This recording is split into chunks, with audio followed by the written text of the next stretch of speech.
नमस्कार, वंदे मातरम। मैं हूं श्यामगिरी। आप देख रहे हैं हमारा चैनल मुद्दा भारत का। मुद्दा भारत का यानी मुद्दा आपका। मुद्दा है महाराष्ट्र की राजनीति का। जी हाँ, महाराष्ट्र की राजनीति की बात करें तो देवेंद्र फडणवीस और मुख्यमंत्री शिंदे अचानक दिल्ली का दौरा करके आए, यानी कि अचानक उनको दिल्ली जाना पड़ा और अमित शाह से घंटों, करीब 2 घंटे मीटिंग हुई। इसके पहले मुख्यमंत्री के यहाँ शरद पवार जी भी आए थे और उनका भी अचानक ही दौरा था। क्या कुछ पक रहा है, इसी पर हम जानेंगे हमारे सहयोगी अनिल खत्री जी से कि महाराष्ट्र की राजनीति में कुछ अलग चल रहा है क्या? क्या ये मंत्रिमंडल का विस्तार है या कुछ और है? सर, क्या कहेंगे आप? सर, पहली बात तो ये है कि अमित शाह जी के साथ मिलने के बाद जी। मेरे जो सोर्सेस हैं, जो शिंदे साहब और फडणवीस साहब के करीब के हैं, उनमें से किसी से मेरा कांटेक्ट नहीं हुआ है। तो वहाँ क्या पका है इसके बारे में अधिकृत या विश्वसनीय जानकारी मेरे पास नहीं, मगर अंदाजा लगा सकते हैं। इसमें ऐसा है कि अभी ऐसा है कि ये तुम्हारा इसका मंत्रिमंडल का विस्तार अगर करते हैं तो शिंदे गुट जो है उसमें बहुत गड़बड़ी मचेगी और ऐसा हो जाएगा कि एक तरफ मंत्रिमंडल विस्तार का जल्लोश और दूसरी तरफ जिसको नहीं मिला शिंदे गुट के अंदर ही बगावत के नारे या तो निषेध के नारे, तो वो बहुत मुसीबत की घड़ी होगी। लेकिन सर, सबको तो मंत्री नहीं बना सकते ना? नहीं बना सकते, इसीलिए मंत्रिमंडल बनाओ ही मत। मेरे को तो पहली जो जानकारी थी इनके दोनों के कल के मिलने से पहले की, उसमें उन्होंने बताया था मुझे कि जब तक वो तुम्हारा विधानसभा का अध्यक्ष जो राहुल नार्वेकर जी है उनका निकाल नहीं आता है तब तक करने की बातें नहीं करेंगे। कुछ ही बात हुई तो पहले बोलते थे भाई सुप्रीम कोर्ट, तो आप बोलेंगे भाई इनका आने दो, फैसला फिलहाल तो अभी तक नहीं हुआ है कुछ। हाँ, ऐसा वो बोल रहे थे जी। तो अभी अचानक से क्या हो गया कि अभी तो वो शिंदे साहब ने अधिकृत स्टेटमेंट दिया है कि मंत्रिमंडल विस्ताराबाबत सकारात्मक चर्चा, मतलब मंत्रिमंडल विस्तार के बारे में चर्चा हो गई, ये क्लियर हो गया। इसमें लवकरच निर्णय, ये भी उन्होंने बोला है। लोकसभा विधानसभा निवडणुकांच्या रणनीतीवर चर्चा, ये भी बोला है। अभी सामने चलता है, हमारा टीवी इधर रहता है। तो लवकरच मंत्रिमंडल विस्ताराबाबत निर्णय है। इसमें लवकरच जो है वो फिर एक क्या बोलते हैं, संशयास्पद चीज है, क्योंकि राहुल नार्वेकर, मेरा जो अंदाजा है अभी, पहले तो मालूमात थी वो, और अभी ये लोग अलग बोल रहे हैं, मेरे से अलग बोले थे पहले कि जब तक राहुल नार्वेकर का निर्णय नहीं आता है और उसको सुप्रीम कोर्ट में फिर आह्वान दिया जाएगा, उसका निर्णय नहीं आता है तब तो मतलब मंत्रिमंडल विस्तार करने का ही नहीं है जी। कोई बहुत ही एकदम ये किया तो एक साल से सरकार तो चल ही रही है, कोई दिक्कत नहीं, कोई दिक्कत नहीं है। 20 मंत्री तो है वैसे भी, 10 उनके 10 उनके। हाँ, तो मेरे को नहीं लगता है अभी भी जी मंत्रिमंडल का विस्तार होगा। मैं कोट करना नहीं चाहूंगा किसी बड़े आदमी के साथ मेरी कल नहीं परसों करीबन 2 घंटा मीटिंग हुई, तो मैंने उनको बोला कि मंत्रिमंडल का विस्तार नहीं होना चाहिए, तो उन्होंने इनडायरेक्टली सम्मति दी जी, मगर वो बोले कि ये सब अपने हाथ में नहीं है, इसके लिए और भी फैक्टर है, क्योंकि बीजेपी को कोई धोखा नहीं है। कोई अनाउंसमेंट हो गई मंत्रिमंडल की तो उनमें कोई फूटेगा, कोई ये करेगा वगैरह, ऐसे आया नहीं।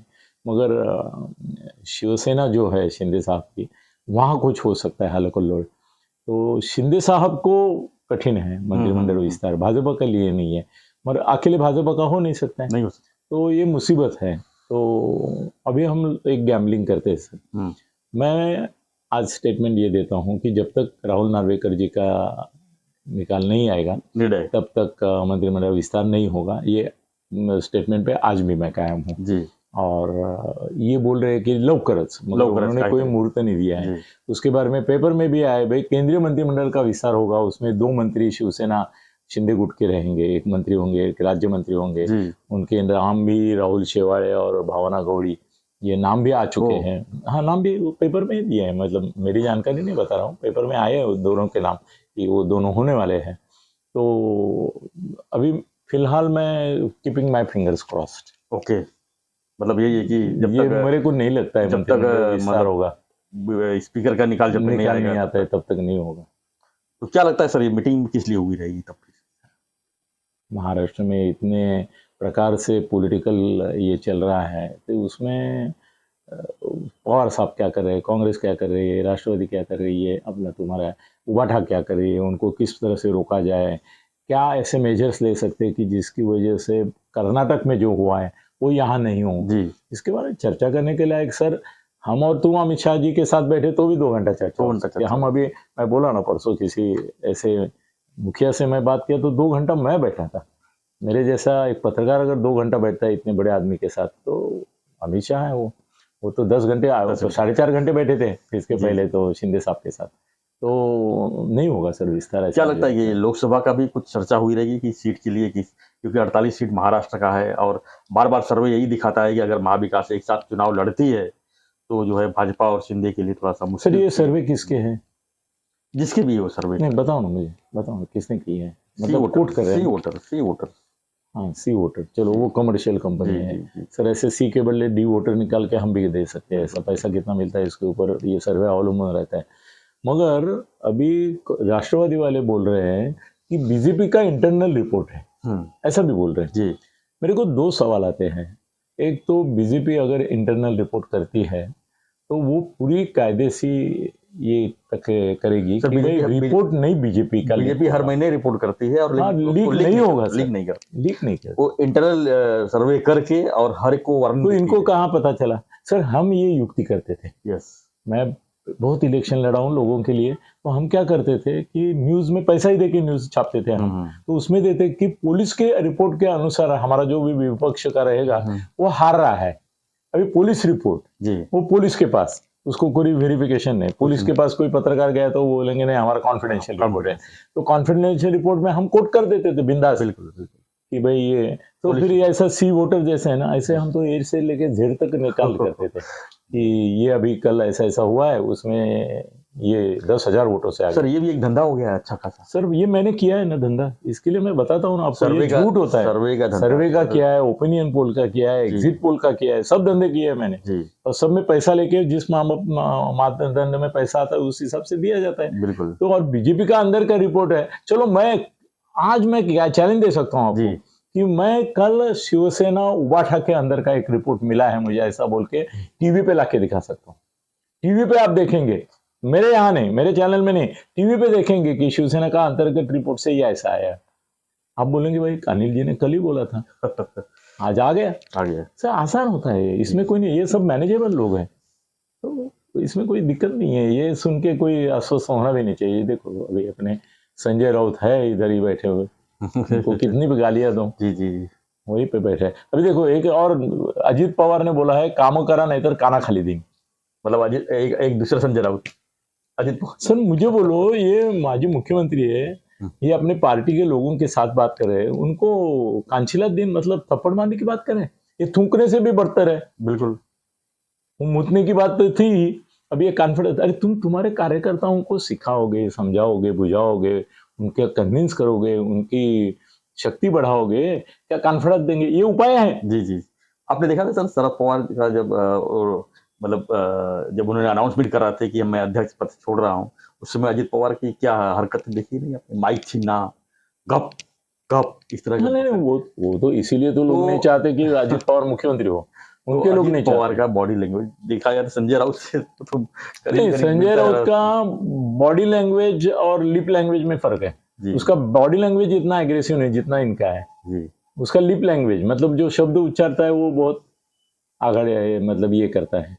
तो क्या महाराष्ट्र राजनीति में यही सब देखने को मिलेगा सर? अभी खाना खाली, थूकना और ये अभी हमारी नई संस्कृति है महाराष्ट्र की, यही चलती रहेगी। सब एक दूसरे को बदनाम करते हैं और खुद तो बदनाम हुआ, हमको भी बदनाम किया, यही होता रहेगा। और अभी तो कुछ सर इलेक्शन दूर है, जैसे जब पास में आएगा तो महाआघाड़ी टूट जाएगी। मैं तो पहले से बोल रहा हूँ आपको, महाआघाड़ी एक साथ नहीं रहेगी और तोड़ने में पुढ़ाकार रहेगा संजय का ही, संजय राउत ही तोड़ेगा ये पक्का। संजय राउत ने जिस तरह शिवसेना को मतलब मटियामेट करने की जो बात चल रही है, आरोप लग रहे हैं संजय राउत के ऊपर कि शिवसेना खत्म करने की सुपारी ली है और सुपारी दिया है शरद पवार जी ने, तो क्या लगता है कि यही सब आगे इससे भी बदतर होने वाला है? एकनाथ शिंदे 40 लोगों के साथ जो अलग हो गए, उसके पीछे शरद पवार और संजय राउत था क्या नहीं था? था ना, तो और क्या फोड़ना है? अभी बच्चे कुछ फोड़ना है, जी वो तो बहुत कम बच्चे हैं, वो फोड़ने के लिए तकलीफ नहीं है कुछ। वो कल भी मुझे तो साहब ने बोला कि जिस दिन मैं निर्णय करूंगा उसके 4 दिन में इनमें से 75% लोग मेरे पास आ जाएंगे जो बचे। हाँ बच्चे हम नहीं कर रहे क्योंकि अभी बहुत सारी चीजें होने बाकी है। जो हमारे साथ आए हैं उनको अभी कुछ देना है, उसके पहले बाहर क्या आएगा तो डिमांड करेगा और उसको देंगे तो ये नाराज हो जाएंगे, इसके लिए वजह से नहीं हो रहा है। नहीं तो सर रेडी है, वो वहां पे ऐसे बैठे हैं, आऊं मैं आऊं ऐसा चल रहा है। नासिक में कल बड़ी संख्या में लोग आ गए, और छोटे लोगों का छोड़ो, बड़े लोग भी आने को तैयार है, खासदार तैयार है। जी जी। तो हमारा जो विषय था यही था कि जो महाराष्ट्र की राजनीति में क्या क्या हो रहा है, यानी शिंदे फडणवीस तो कल दिल्ली गए थे, उसके बाद भी जो है यहाँ पर क्या चल रहा है माहौल, इसी पर मंत्रिमंडल विस्तार होगा, यही कुतूहल का विषय था आपका, उसका उत्तर मैंने दिया है कि नहीं होगा, जब तक इनका राहुल नार्वेकर जी का रिपोर्ट नहीं आता है तब तक नहीं होगा। देखते हैं कौन सच्चा। तो हमारी चर्चा के ऊपर आपकी क्या प्रतिक्रिया है, हमें कमेंट बॉक्स में लिखिए और बने रहिए हमारे साथ, देखते रहिए। सर एक बात है, मैंने हिंदी में जो राउत पे ऊपर किया था वीडियो, इसके ऊपर बहुत गाली पड़ी है देखा मैंने। आज मराठी में भी किया है मगर उसमें कमेंट ओपन नहीं है।